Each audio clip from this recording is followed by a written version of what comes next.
Hello everyone. अब यहाँ पे क्वेश्चन है हमारे पास, A and B together can complete a task in 12 days. However, if A works alone, completes half the job and leaves, then B works alone and completes the rest of work. It takes 25 days in all to complete the work. ठीक है. If B is more efficient than A, how many days would it have taken by B to do the work by himself? Herself, okay herself, ठीक है, कोई दिक्कत नहीं है। ठीक है, अब ये कह रहा है कि हमारे पास कितने लोग थे, दो लोग थे, है ना, ए और बी, दो लोग थे और ये दोनों मिलके किसी भी वर्क को कितने डेज में करते हैं, 12 डेज में। अब एक जनरल सा रूल जो हम फॉलो करते हैं कि हमारे पास जितने भी डेज गिवन होते हैं, सपोज ए के अलग या बी के अलग या जैसे मर्जी गिवन हो, हम उनका पहले एलसीएम ले लेते हैं, है ना, और उसे हम क्या करते हैं, टोटल वर्क मान लेते हैं।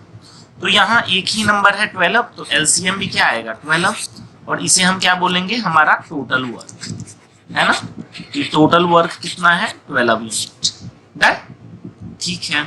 अब हम क्या करते हैं कि ये देखते हैं कि ये टोटल वर्क अगर 12 डेज में हो रहा है तो पर डे कितना वर्क हो रहा होगा, मतलब एफिशिएंसी कितनी है इनकी। तो ऑब्वियस सी बात है, डिवाइड करने पे 1 मिलेगा, है ना, मतलब ए प्लस बी की जो टोटल एफिशिएंसी है, जॉइंट एफिशिएंसी, दैट इज 1। अब कह रहा है if A works alone completes half the job and leaves and then B works alone and complete the rest of work. सीधा कहने का मतलब है कि आधा काम ए करे और आधा काम बी करे तो उसे कितने दिन लगते हैं, 25 दिन, 25 डेज। यही चीज कह रहा है ना, ठीक है।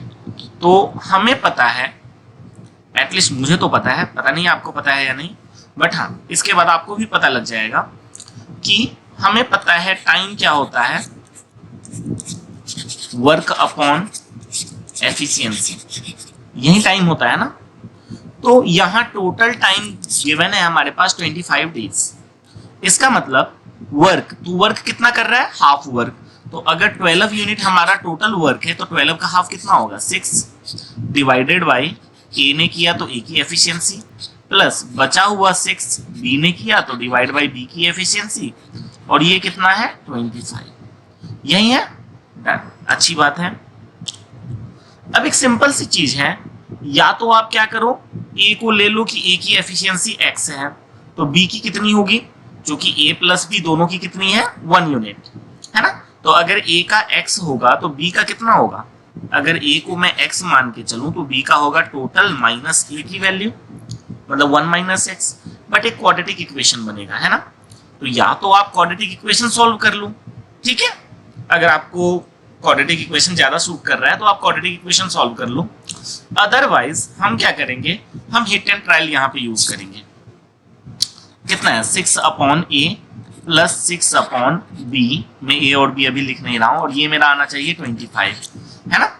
अब हिट एंड ट्रायल में देखो, अगर मैं हाफ हाफ लिखूं दोनों की वैल्यू, तो मुझे पता है हाफ हाफ, ये 2 ऊपर चला जाएगा, 12 प्लस 12 24 डेज आना चाहिए, है ना, यहाँ पे भी हाफ लिख के।